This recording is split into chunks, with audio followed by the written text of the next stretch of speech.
Good evening, Doc. Good evening po sa lahat.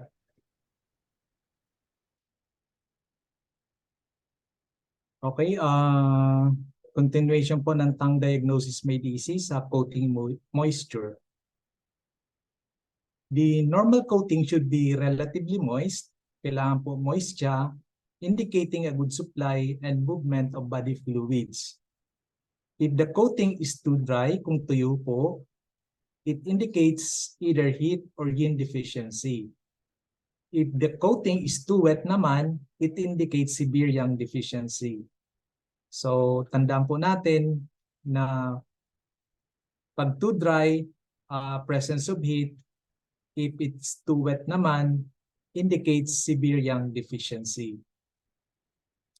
The amount of moisture on tongue gives an indication of the state of body fluids. Whenever the tongue is red or deep red, one should check the moisture. So, ang nagpo-provide po ng moisture, yun ding body fluid natin. If the tongue is also dry, it means that the heat has begun to injure the body fluids. A normal tongue should be very slightly moist. So, kailangan po moist, indicating that the body fluids are intact and are being properly transformed and transported. So, gumagalaw po yung body fluid, nagkakaroon tayo ng moisture sa tongue. If the tongue is too wet, it indicates that the yang qi is not transporting fluid, and this accumulates to form dampness. So, sobrang wet naman, nagkakaroon ng dampness. If it is dry, it may indicate either full heat or empty heat. So, kung tuyo yung tongue, pwedeng meron tayong full heat or empty heat according to whether the tongue has a coating or not. So, pag full heat, tuyo yung tongue, may coating po siya. Pag empty heat naman, wala siyang coating and the tongue is tongue body color is red. If the coating is sticky or slippery, it indicates retention of dampness or phlegm. So pag nagkakaroon po ng sticky or slippery coating, there is a presence of dampness or phlegm naman. So sa definition, a healthy tongue is kept moist naturally by saliva. So yung pong nagpapamoist ng tongue natin is the saliva. The normal tongue coating is moist and loose-screws. Ang significance po nito, examining the moisture of the tongue coating can help one assess the condition of body fluids. So ito po magkapagsabi kung ang body fluids natin ay gumagana po or natutuyo.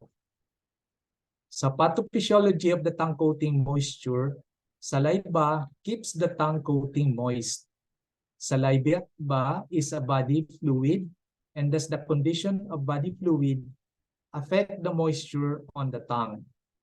If excessive pathogenic heat injures the body fluid, so kung ang body fluid natin na apektuhan ng init, or if dysfunction in the internal organs give rise to yin deficiency, nagkakaroon po ng dryness sa tongue. If the body fluids are severely impaired, pag impaired naman yung body fluids, mas dry yung tongue and nagkakaroon po ng rough tongue coating, yun po yung nakikita natin.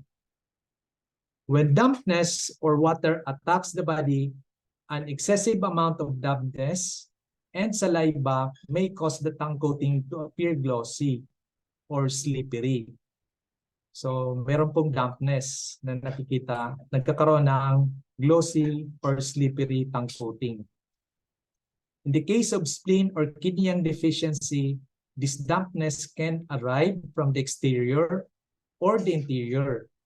When this or consumed liquid cannot be transformed into body fluid, which give rise to the accumulation of dampness. So, pag hindi na-transform yung body fluids, this give rise to accumulation of dampness. So nagkakaroon ng dampness dahil sa spleen and kidney ang deficiency. Okay?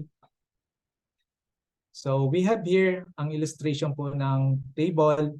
Pag merong dampness, water, cold, or yang deficiency, ibig sabihin there is an excessive quantity. So ang result, ang ma-observe natin sa tongue is a glossy coating. Dito naman sa next, sa body fluids, pag adequate yung quantity, ang makikita natin is moist coating. Pag heat naman or may yin deficiency sa deficient quantity, ang makikita natin is dry coating. While pag severely impaired ang body fluid, ang ma-observe po natin sa tongue is rough coating. So yan po yung pathophysiology. Next, we have the moist coating and dry coating.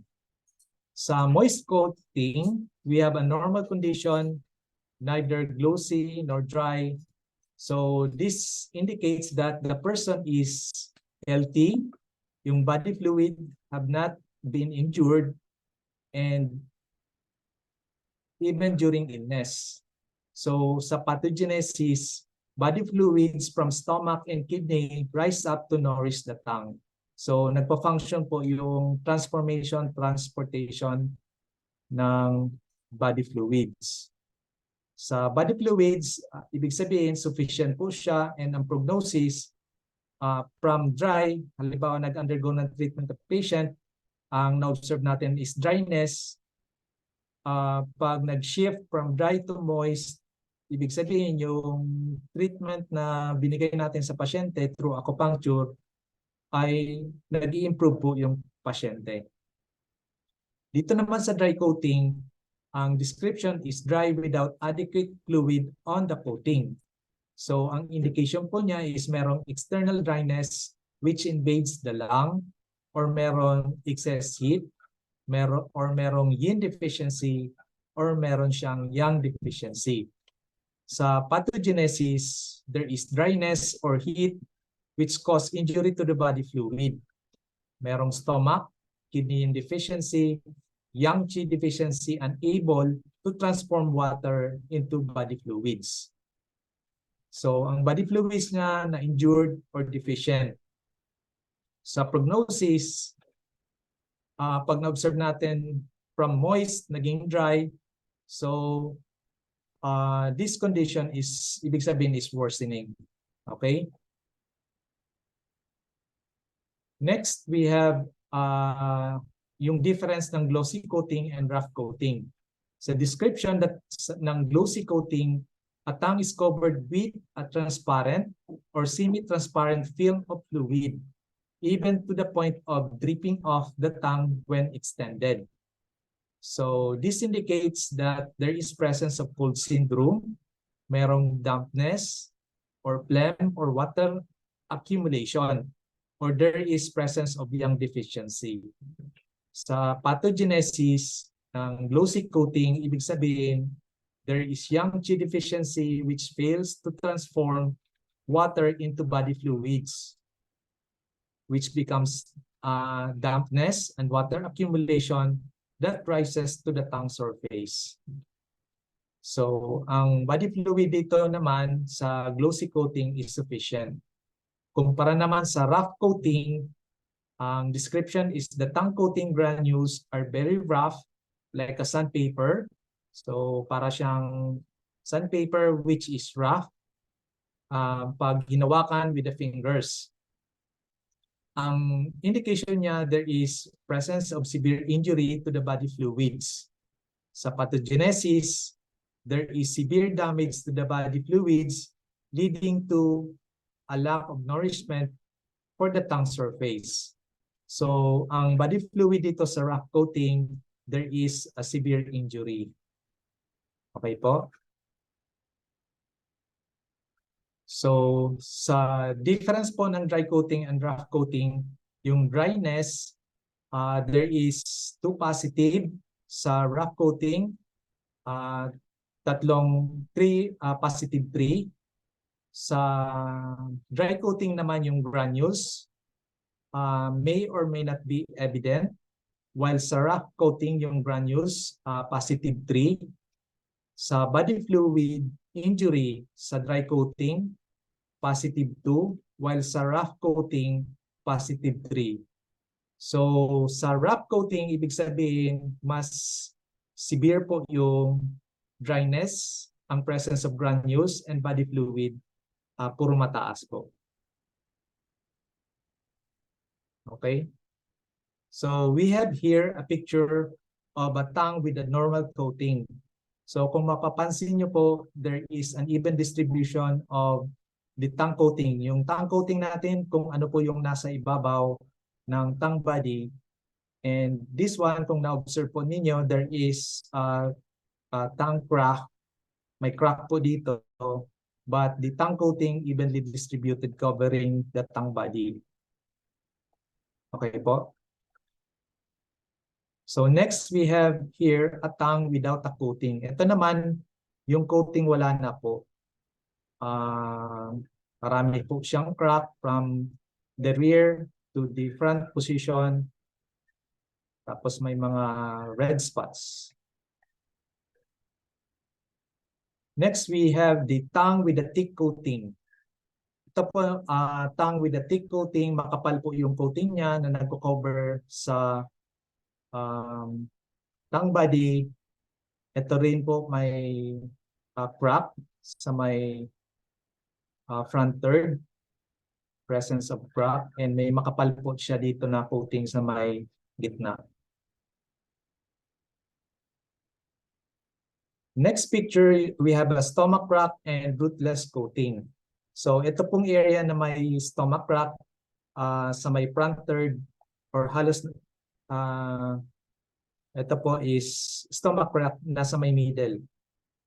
And ito po is a rootless coating. Ibig sabihin, itong coating dito, wala po siyang root. And ibig sabihin, there is a yin deficiency. And since the tongue body color is red, so there is a presence of empty heat. Okay po? Next picture, we have a partially peeled tongue. Ibig sabihin, ito po may mga natatanggal po na tongue coating. Ito po yung mga, kung nakikita po yung areas na wala pong tongue coating. Ito po yung partially peeled tongue. Ibig sabihin, there is a presence of yin deficiency. And since there is a reddish coloration of the tongue body, ibig sabihin, there is an empty heat.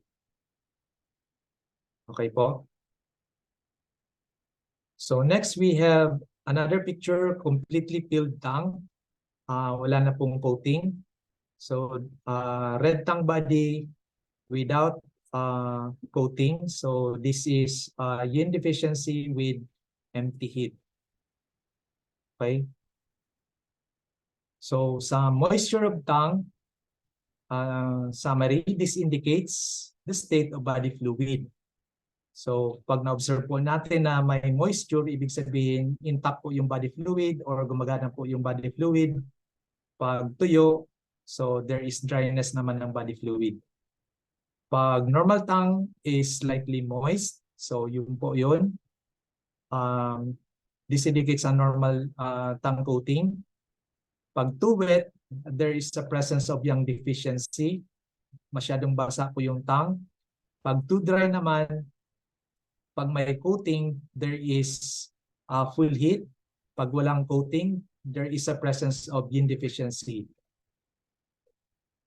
Pag sticky or slippery naman, this indicates that there is a presence of dampness and or phlegm. Okay? So, yan po yung significance ng moisture of tongue. So, thank you po for your attention.